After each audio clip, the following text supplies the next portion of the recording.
সেলিব্ৰেশন football champion 2024 সেলিব্ৰেশন কৰা মুহূৰ্তত কটগুৰি গাঁৱত উল্লাস আৰু উখল মাখল পৰিৱেশ দেখিবলৈ পোৱা গৈছে।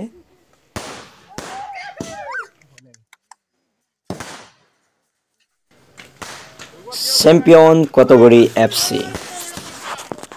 কটগুৰি মিলন সংঘৰ ফুটবল একাদশৰ বৃহৎ জয়ৰ পাছত গাঁওখনত যোৱা নিশা দেখিবলৈ পোৱা গৈছে এক আনন্দময় পৰিৱেশ। এক উখল মাখল পৰিৱেশ আৰু আতচবাজি ফুটাই গোটেই গাঁৱত সেলিব্ৰেশন কৰা হয়। আৰু এটা সুন্দৰ মুহূৰ্ত, বিজয়ৰ উল্লেখ আৰু ট্ৰফি হাতত লোৱাৰ ঐতিহাসিক সময়ছোৱাত আপোন পাহৰা গাঁৱৰ যুৱকসকল। আৰু স্মৃতি হৈ ৰ'ল চিৰদিনৰ কাৰণে হাতখৰি গ্ৰাম্য ক্ৰীড়া সন্থাৰ ফুটবল খেলপথাৰ আৰু চৌপাশৰ দৰ্শক মণ্ডলী। আৰু কটগুৰি মিলন সংঘই যোৱা নিশা কেক কাটি সেলিব্ৰেশন কৰে। কেকটো বনাই সুইট ডিলাইট বেকাৰী স্বত্বাধিকাৰী KMS চ্যাম্পিয়ন 2024।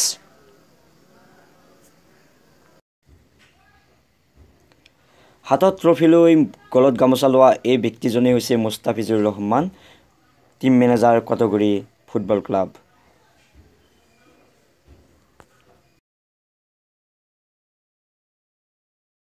যোৱাকালি জেহেৰুল হকে লাইভ যোগে তেখেতৰ মন্তব্য ৰাখিছিল ঠিক এই ধৰণে। আজিৰ এই শুভক্ষণত ধন্যবাদ জনাইছোঁ। আজি আমাৰ কাৰণে এটি বিশেষ দিন। যোৱাকালি হাতখলি গ্ৰাম্য ক্ৰীড়া সন্থাৰ উদ্যোগত দিবানৈশ ফুটবল খেল আয়োজিত হৈছিল।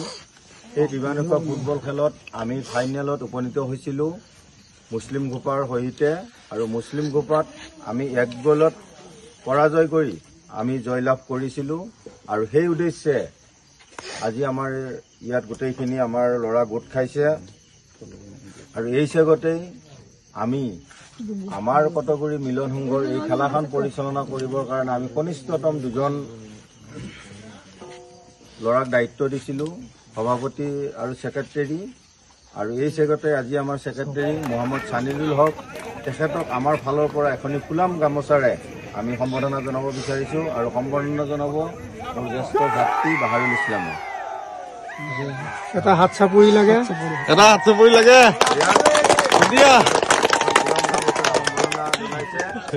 আৰু তেখেতক এই শুভক্ষণত আজি আমাৰ কটগুৰি মিলন সংঘৰ হৈ কেকটো কাটিবৰ কাৰণে আমি অনুৰোধ জনাইছোঁ।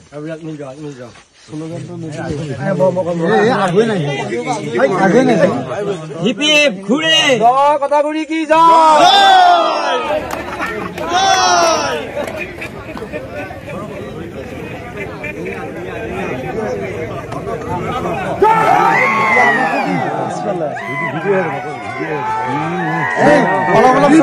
আপোনালোকে